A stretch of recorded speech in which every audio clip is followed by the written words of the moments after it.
Hi friends, in first session we'll start with this water.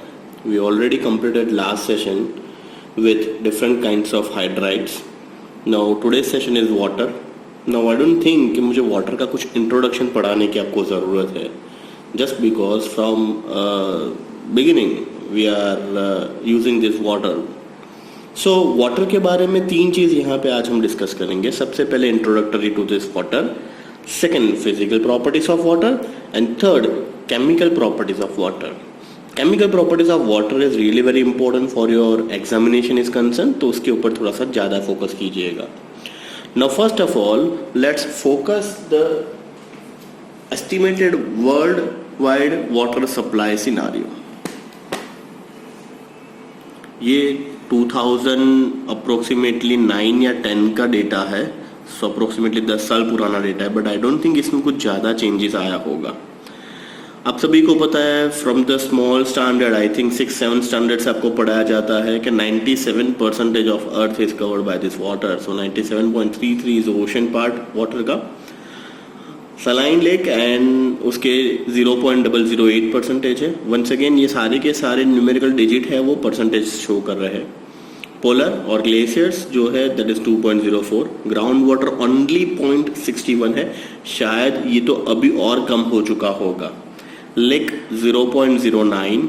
Soil moisture वो भी day by day कम होता जा रहा है, that is 0.005. Atmospheric water vapour that is 0.001 and river 0.0001. So this is the estimated world water supplies.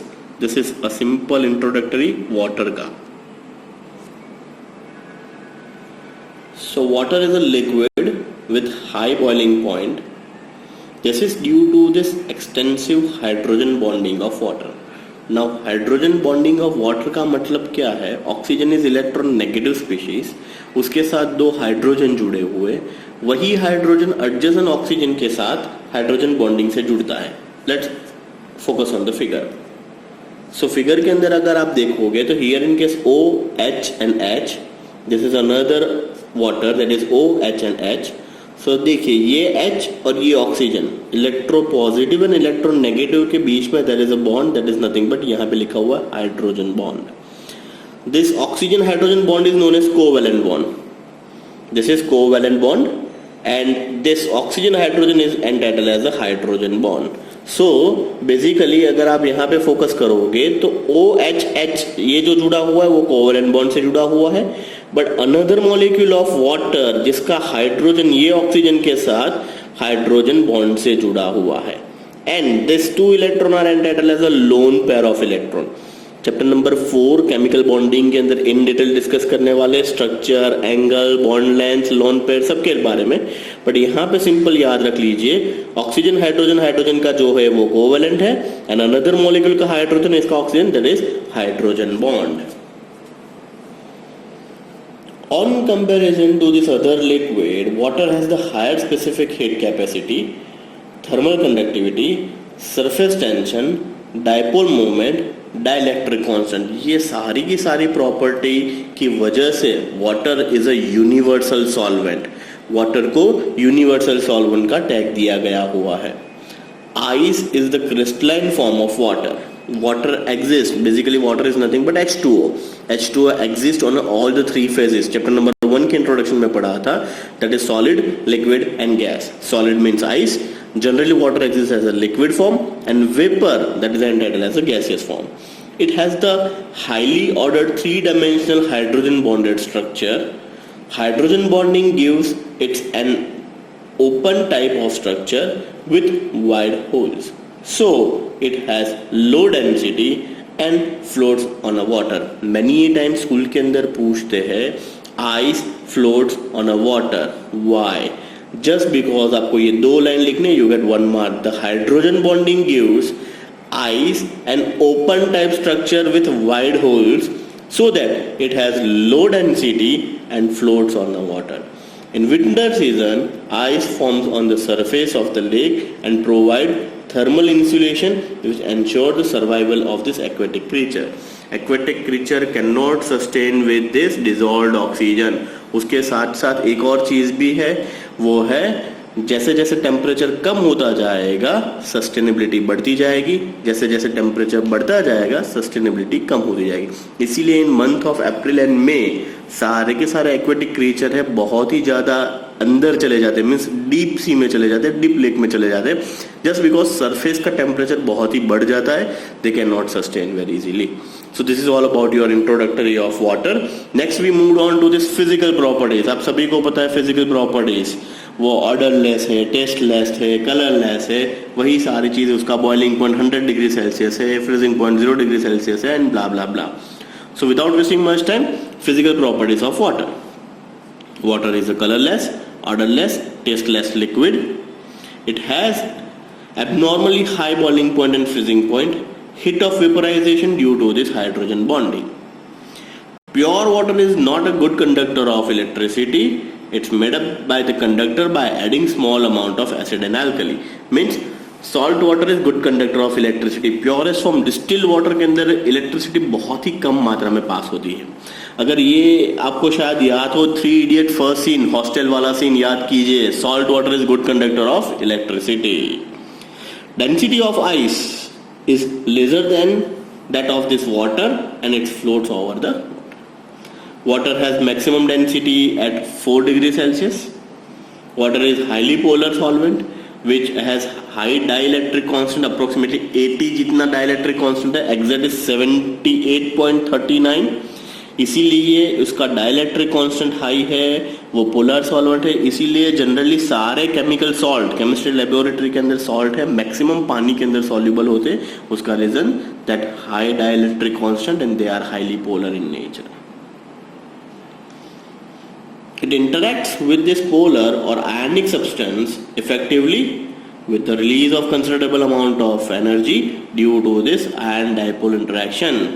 The dissociation of covalent bond like urea, glucose, ethanol, it is due to the tendency of this molecule to form a hydrogen bond with water. Means ये सारी चीज क्या बता रही है? Simple, आप पानी के अंदर NaCl डालते हो, अगर आप स्टर नहीं करोगे फिर भी वो डिजोल्व हो जाता है. क्यों? Just because hydrogen bonding. Next glucose, पानी के अंदर आप ग्लूकोज डालोगे 2-5 मिनट के बाद वो ऑटोमेटिकली डिजोल्व हो जाता है.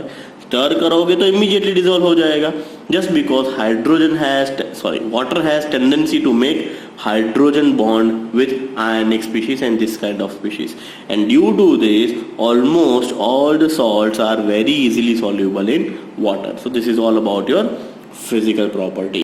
Next point is really very interesting and important, that is called chemical properties of water. Now chemical properties of water के अंदर दो चीज हमें डिस्कशन करनी है, that is self ionization and second amphoteric behavior.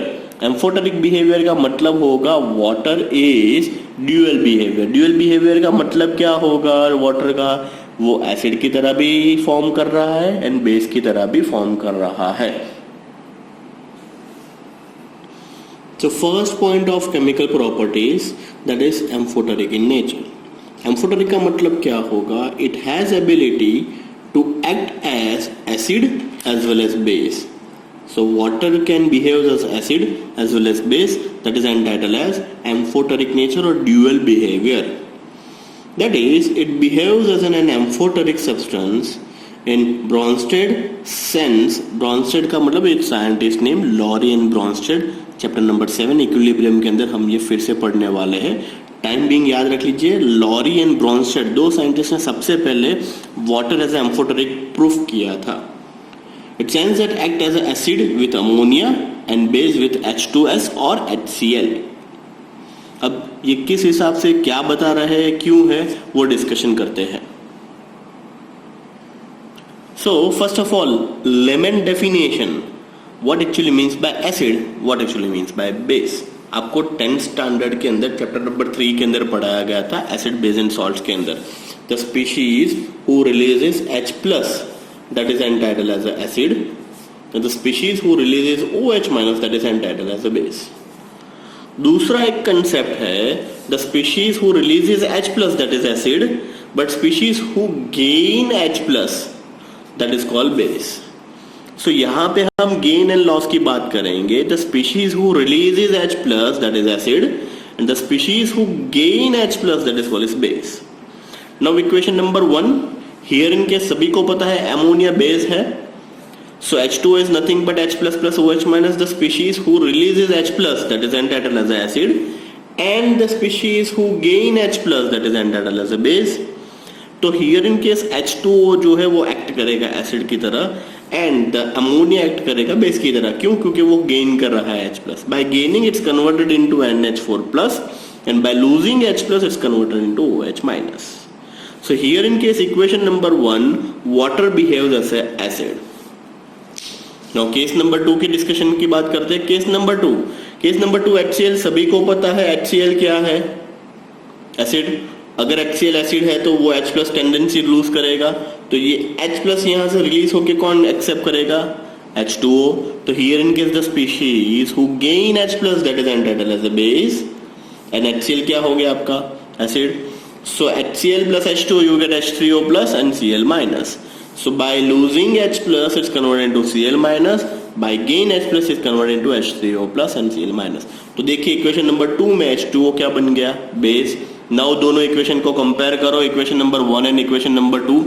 So in equation number 1 H2O behaves as a acid, while in case of equation number 2 H2O behaves as a base. The one species behaves as an acid, one species behaves as a base. The species behaves as an acid as well as base are entitled as amphoteric in nature. So that's why water is amphoteric in nature. यहाँ पे आपको proof हुआ. अगर school में पूछते हैं 2 mark के अंदर एक्सप्लेन और justify water is amphoteric in nature, तो आपको ये दोनों इक्वेशन लिख के डिस्कशन करना है. In equation number 1 water behaves as acid, in equation number 2 water behaves as a base. The species who behaves as acid as well as base are entitled as amphoteric in nature. Next most important 1 marker question, the autoprotolysis, that is called self ionization of water. Now autoprotolysis और self ionization of water भी same concept है जो हमने आगे अभी discussion किया. Here in case H2O react with H2O. Out of these two H2O, one H2O behaves as a acid and one behaves as a base. Means H2O का ionization होगा. Autoprotolysis का दूसरा नाम है self ionization. So here in case this species releases H plus, the species who release H plus that is acid, और यही H plus next H2O के पास चला जाएगा. The species who gain H plus that is entitled as a base. So one H2O behaves as an acid, another H2O behaves as a base, and due to this they are converted into H3O plus and OH minus. So this is all about your autoprotolysis. That is H2O react with H2 and converted into H3O plus and OH minus. Next important application is redox reaction. Now redox reaction just थोड़े time पहले ही complete हुआ है. आपने step number 4 और 5 के अंदर H2O add किया ही था. अगर एसिड कंडीशन हो तो भी H2O ऐड किया था, बेसिक कंडीशन हो तो भी H2O ऐड किया था. Water can be easily reduces to this dihydrogen by this highly electropositive metal and thus it is great source of dihydrogen. So H2O sodium के साथ रिएक्ट करके NaOH and H2O लिबरेट करता है. So redox involving reaction के अंदर भी use होगा. Next, water is oxidized to O2 during this photosynthesis. I think 8th standard के अंदर आपको पढ़ाया गया था carbon dioxide plus water plus chlorophyll plant make their food, that is C6H12O6, that is glucose plus 6 mole of water plus 6 mole of O2. So 6 CO2 plus 12 H2O in the presence of chlorophyll you get glucose plus water plus oxygen. With fluorine is also oxidized O2. 2F2 plus H2O gives 4H plus F minus and O2 is released. So this is all about few redox reaction. Next most important that is called is hydrolysis reaction. Now hydrolysis is nothing but addition of water. Means due to high dielectric constant it has a very strong hydrating tendency. It dissolves many ionic compound. However, certain covalent and some ionic compound are hydrolyzed by water. Best example P4O10, phosphorus pentoxide. P4O10 की बात करें, P4O10 when treated with 6 mole of H2O you get 4 mole of H3PO4. 4 mole of H3PO4 is nothing but phosphoric acid. Likewise SiCl2, silicon tetrachloride. When treated with 2 mole of H2O, you get SiO2 plus 4HCl. So once again, this is 2 hydrolysis reaction. Last is hydrated formation. Hydrated formation is all about subdivided into 3 categories, that is coordination water, interstitial water and hydrogen bonding water. From the aqueous solution, many salts can be crystalline as a hydrated salt, such an associated of water different types. कौन से? तो first is coordinator of water. Coordination of water means CrH2O 3Cl minus, that is coordination bond. Here इनके central metal के साथ H2 as a ligand के स्वरूप में जुड़ा हुआ. लिगैंड का मतलब इलेक्ट्रोनेगेटिव और neutral species, that is called coordination of water. Interstitial water that is BaCl2.2H2O. आप सभी को पता है CuSO4.5H2O. CuSO4 को गर्म करोगे तो व्हाइट बन जाएगा. CuSO4 is dark blue colour salt. जैसे ही वाटर ऑफ क्रिस्टलाइजेशन उसमें से निकल जाएगा, it's converted into colourless. Last is hydrogen bonding water. Hydrogen bonded water के अंदर आपका एग्जांपल आएगा CuSO4.5H2O and CuH2O4SO4. So this is all about your hydrogen bonding water. This is all about your interstitial water. So most important इसके अंदर 2 equation और 2 example है. First example जो हमने डिस्कशन किया, that is called as amphoteric behaviour, where ammonia behaves as a base, H2 behaves as acid, H2S behaves as base acid, this behaves as a base. Second is autoprotolysis. Autoprotolysis is all about your water के साथ reaction करने के बाद बनाएगा H3O plus and OH minus. Then redox reaction के अंदर use हो सकता है hydrolysis and hydrated formation. So this is all about your water physical property and chemical property. Next session हम स्टार्ट करेंगे most important part, that is hard water and soft water. So this is all about your today session.